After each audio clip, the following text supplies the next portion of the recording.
Assalamualaikum. Jumpa lagi di Cerita Hantu Klasik Channel, tempat kita menguak kisah-kisah seram dari masa lalu. Malam ini saya akan membawa kalian kembali ke era 90-an, ke sebuah pedesaan di Indonesia yang kaya akan sumber daya alam. Indonesia memang dianugerahi kekayaan alam yang luar biasa, dari hutan lebat, perkebunan yang subur, hingga tambang yang menyimpan berbagai mineral berharga. Jika dikelola dengan bijak, semua ini bisa membawa kemakmuran bagi penduduk sekitar. Tapi sayangnya, terkadang keserakahan manusia justru mengubah anugerah menjadi malapetaka. Eksploitasi yang berlebihan dan mengabaikan keseimbangan lingkungan seringkali berujung bencana. Ini bukan cerita baru. Sudah banyak contohnya. Tapi entah kenapa masih banyak yang tidak mau belajar. Mungkin karena dibutakan oleh keuntungan sesaat. Di kampung kami ada beberapa titik tambang batu alam. Tambang-tambang ini dikelola oleh warga lokal yang bekerja sama dengan investor dari luar daerah. Sudah bertahun-tahun tambang ini beroperasi. Lokasinya pun tidak terlalu jauh dari pemukiman. Hal ini membuat warga yang tinggal di dekatnya selalu merasa was-was, apalagi kalau hujan deras mulai turun. Kekhawatiran warga ini bukan tanpa alasan. Sudah beberapa kali area tambang itu mengalami longsor. Untungnya, selama ini belum ada korban jiwa. Warga yang resah sudah berkali-kali melapor ke pihak desa, kecamatan, bahkan sampai ke kabupaten. Tapi, mediasi seolah selalu menemui jalan buntu. Sepertinya, ketika uang sudah ikut bicara, keadilan jadi sulit ditemukan. Begitulah gambaran kasarnya. Namun, tidak bisa dipungkiri.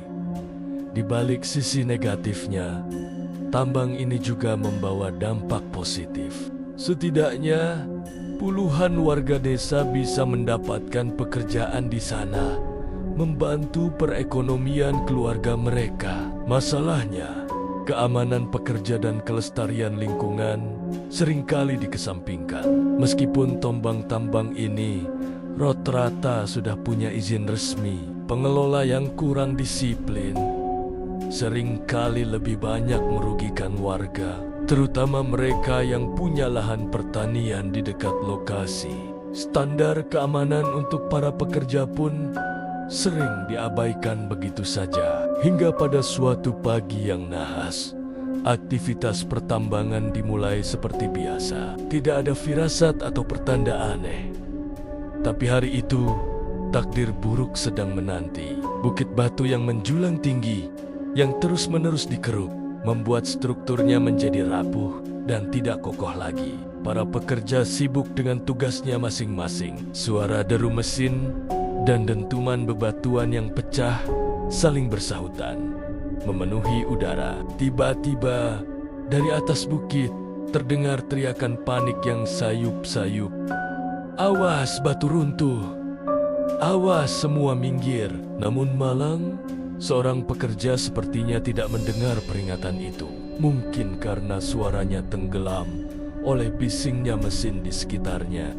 Detik berikutnya, sebuah batu besar yang runcing meluncur deras dari atas dan menghujam tepat di kepalanya, menembus helm tipis yang ia kenakan. Seketika itu juga, ia tersungkur dan meninggal dunia di tempat. Suasana langsung berubah menjadi panik dan duka. Korban segera dievakuasi dan dimakamkan pada hari itu juga. Tapi, cerita ini tidak berhenti sampai di situ.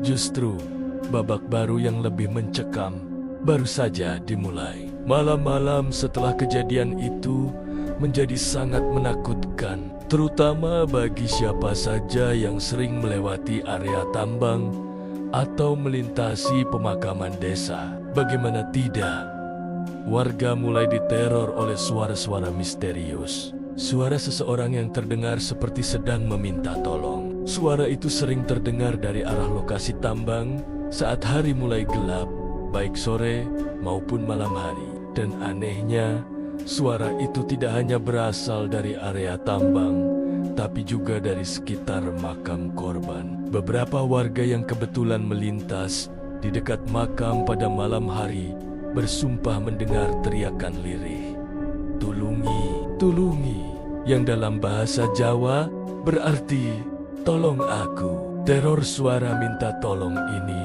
berlangsung selama berhari-hari. Kabar ini dengan cepat menyebar ke seluruh penjuru desa, bahkan sampai ke kecamatan sebelah. Hari itu menjadi awal dari catatan kelam pertambangan di desa kami. Semenjak kejadian tragis itu, tambang memang sempat ditutup, tapi hanya untuk sementara. Tak lama kemudian, tambang kembali beroperasi, seolah tak pernah terjadi apa-apa. Dan tentu saja, ini bukan menjadi cerita kelam yang terakhir.